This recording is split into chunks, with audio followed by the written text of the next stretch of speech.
اللہ رب العزت بعض اوقات صرف محبت ہی ہو تو انسان تھوڑا سا ناز میں آ جاتا ہے اور تھوڑے سے انسان شوخی کا شکار ہو جاتا ہے. جس کے ساتھ محبت اور پیار ہوتی ہے نا تو وہاں انسان کو مان ہوتا ہے, وہاں انسان کو ہماری زبان میں کہتے ہیں ہمہ دعویٰ ہوتا ہے.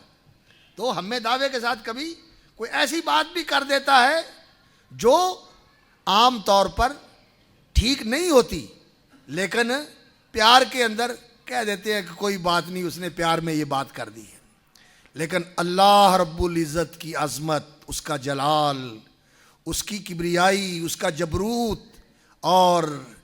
اس کی بڑائی, اللہ اکبر, وہ اس قدر زیادہ ہے, اس قدر زیادہ ہے, اللہ اکبر. اور سبحان اللہ العظیم, اللہ کی عظمت اور اللہ کا جلال, تبارک اسم ربک ذی الجلال والاکرام,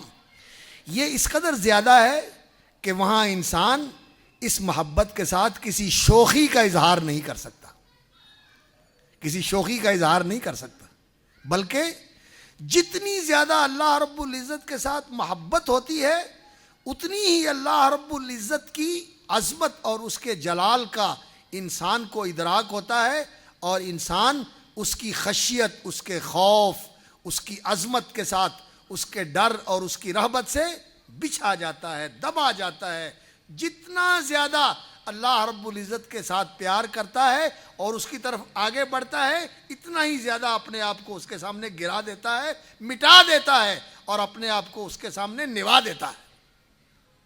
یہ خشیت کا جذبہ بھی پھر اس کا اللہ کے ساتھ ہوتا ہے. اور خشیت اس کی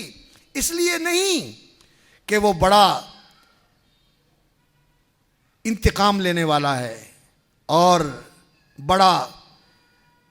دھتکار دینے والا ہے, پھٹکار دینے والا ہے, نہیں,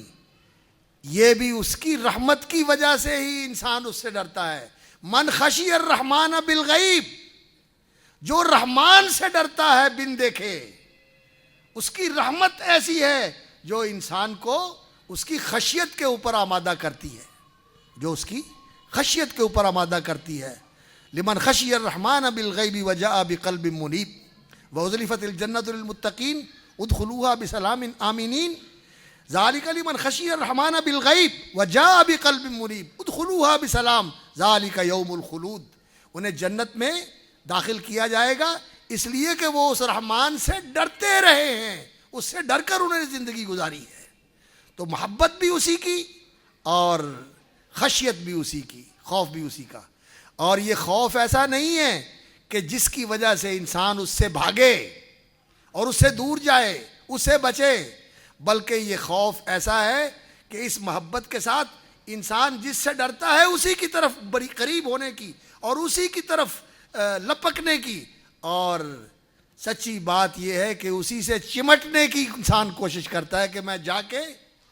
کبھی اے حقیقت منتظر نظر آ لباس بجاز میں کہ ہزاروں سجدے تڑپ رہے ہیں میری جبین نیاز میں.